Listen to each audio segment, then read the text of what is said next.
Hey there, Dr. Veit Schenk here with the next segment, and this is all about on-page optimization. On-page means everything you can do on your own site, everything to do with your own site, not the stuff that's happening outside, but on your own site. That means the text you put on there, the information behind the scenes that your human visitors don't see. So basically, think about it as almost being two websites. One is for the search engines, for the little programs that come along and snoop around, and the other one is for human visitors. Search engine optimization in the old days was purely optimizing your website for the search engines. So if you did everything in such a way that the search engine programs thought this is a good site, that was enough. These days you have to do both. You have to satisfy both the human visitor and the search engine as well. And we'll get to that in a second, actually in 2 seconds, after doing the on-page and the off-page optimization, because the new factors take into account how people interact with your website. But let's go back to the on-page optimization. So if we take this example again, RV financing, and we scroll down here, I've just picked these guys here, lowrvfinancing.com.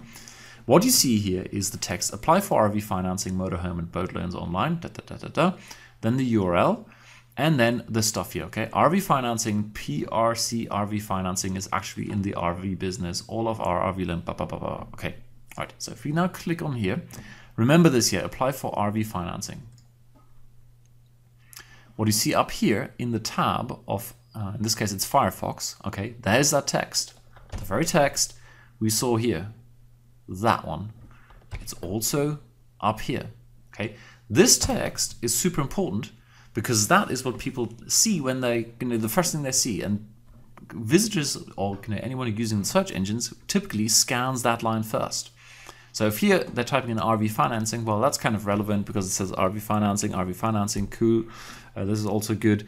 Here it says RV loans. So you might even argue, well, no, I'm looking for RV financing, not for RV loan. Boom. Jump across over it. Again, RV loans is not relevant for RV financing. RV financing, there it is. Here it is. Cool. Okay. All in all, your title has to grab people. It has to basically continue that conversation. They're going in here and you have to guess. And I'll go later on into detail how to make that step, how to guess what people are looking for. So you can get them to go, right, I really am looking for RV financing. I think this is a good site, or this is a good site, and I'm going to click on it. So let's look at this site then. If we now look at the source code, this is kind of the stuff for the search engines, okay? And in Firefox, all you do is press Control-U, and you get this gibberish here, okay? I just want to show you a couple of important things here. You don't need to worry about any of the technology. It's just as an illustration, all right? In here, what you'll find is something called the title. It's a title tag which you can set manually, or if, for example, you're using WordPress, it's very easy to set. But the title is basically what's being displayed. So you've got the title apply, for RV financing, motorhome, and boat loans, and that was exactly the text that is up here in the tab, and of course here. Okay. So basically, all we need to do is set the title to whatever we think is important, and Bob's your uncle. Okay, this is what's going to show up, and if it's a good call to action, something that entices people to click on your link, half the battle is won.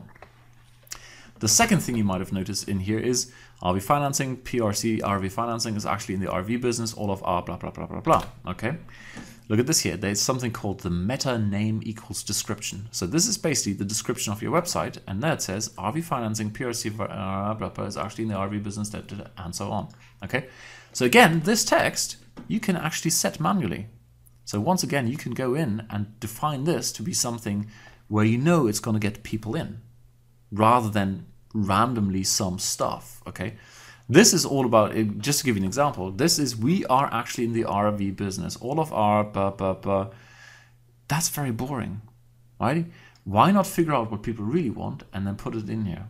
We are the trusted national leader. Well, at least the trusted is something that's exciting. Here, that's probably more interesting. We provide some of the most competitive RV loan rates throughout all 50 states. Now that's interesting because, now I don't know about the RV loan or, financing market, but maybe people are looking outside their state. Maybe they're looking locally. I don't know. But from here you could say, right, it's something in the 50 states, so that's very important, or most competitive. I don't know what people are looking for, but at least here we're covering 2 points, most competitive and throughout 50 states. Whereas down here, not so sure. Here, RV or boat loan. Well, is that what people are looking for? Are they looking for RV or boat loan? Again, I don't know. It depends on your target audience. But you can influence that text. That is the most important thing here, the takeaway. I'll show you one more, and that is this thing here. Keywords, okay? In the old days, good old days of search engine optimization, basically all you needed to do was have your keyword in the title, have it in the description, and have it in the keyword section here, and you've already won.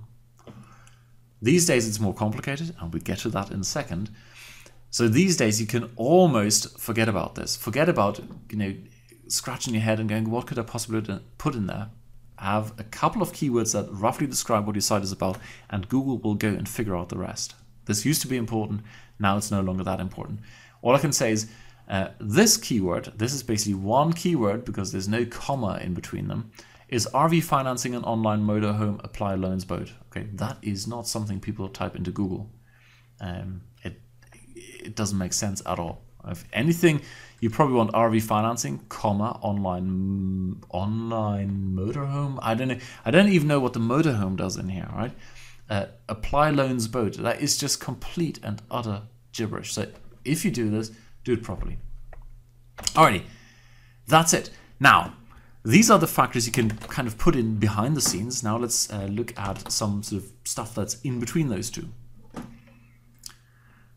The first thing you need to understand is when Google goes in and looks at this website, it of course looks at this kind of stuff, okay? So the more text you've got in there that kind of describes what this whole thing is about, whilst of course providing a great user experience, the better. So it kind of looks at the text and sees, is anything of this talking about RV financing or not?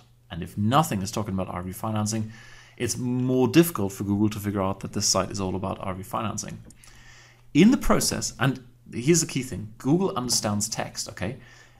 A lot of the links and like the script stuff here at the front, this, Google just skips. They don't read that. They can only really fundamentally read text. Okay, new technology, they can start to look at images, they can start to look at the videos you might have on there. But all in all, text is good. And if you don't have something that Google can look at, you must describe to Google what it's all about. So to give you an example, up here we've got this image. Let's look at this here, okay? So here's the image at the top, and it says the image is called masthead.jpg. Okay, that in itself doesn't well, it kind of describes that this is the masthead for this website. However, it's not really talking about the fact that this is a website that's related, or it's a picture that's related to RV financing. Okay, so basically from this thing, Google cannot guess what this picture is about.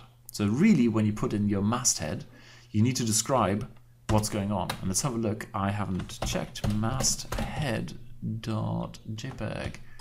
All right, these guys have done it automatically. Okay, it's happening behind the scenes, kind of in the code, so we don't see it. But really, what you want to have is basically a description of that image, so Google understands. This is an image that's all about, RV financing, for example. All in all, when you've got an image like this that is non-descriptive, or not an example of what it is you're doing, it's just sort of navigational stuff or a masthead, you're better off using a number, 1.jpg, okay? The reason for this is quite simple. If you go to Google or images.google.com, images.google.com, now we type in RV financing. Let's see if there are any images that are kind of related to RV financing. Now look at this. This kind of makes sense, okay? RV financing is easy. Yeah, apply now. Cool. That is related to RV financing. And this image is called rvfinancing.gif. Very cool. This one here is what's called rvbanner.jpg. It's not as good as rvfinancing.gif, but at least. So the idea is this. Google will look at the images on your website. And if you call your image, if this one was called rvfinancing.jpg, and it shows up here, and people look for RV financing and they never click on your image, that's an indication to Google that this image is not really about RV financing. So Google wants to see images when they're called RV financing and they're described as RV financing. They want to make sure it's actually to do with the topic of RV financing. And by the way, you can get very good traffic from Google Images. Okay, don't dismiss this as, well, no one's looking for RV financing in images. People are looking for all kinds of weird stuff in the images section, alrighty, and then they click on there, and before you know it, they are on your website.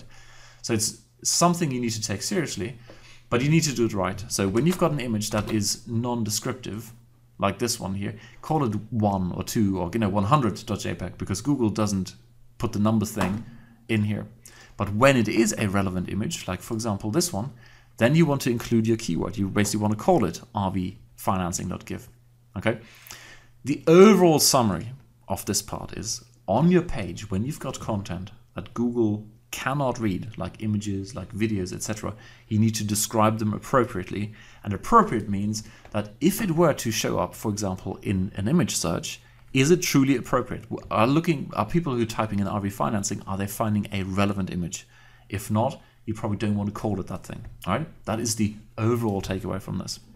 So summary of the on-page optimization thing then is basically, apart from providing a great user experience in the sense of giving people what they want, and we'll get to that in a second, or more factors around that, but in the traditional sense, on-page optimization means you use your keywords, the terms you want people to find your keyword, your site for, you use them in various places. One of them is the title, one is the description, one is the keywords, which is all happening behind the scenes, as in it's this thing here. Okay, there you have it in your title, you have it in your description, you have it in your keywords, and when you use, then you use it throughout the text, because Google can only use text or read text. When you use it in content that's not easily readable because it's not text, then use it where appropriate. But you definitely want to use your keywords, because that's how Google figures out what this site is about. Alrighty, that is in a nutshell on-page optimization. I'll give you a little warning to finish or round out this thing.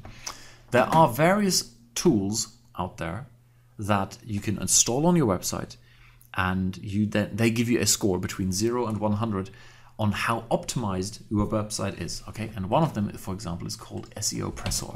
SEO Pressor, I believe. Let's have a look at this guy. There you go, SEOpressor.com.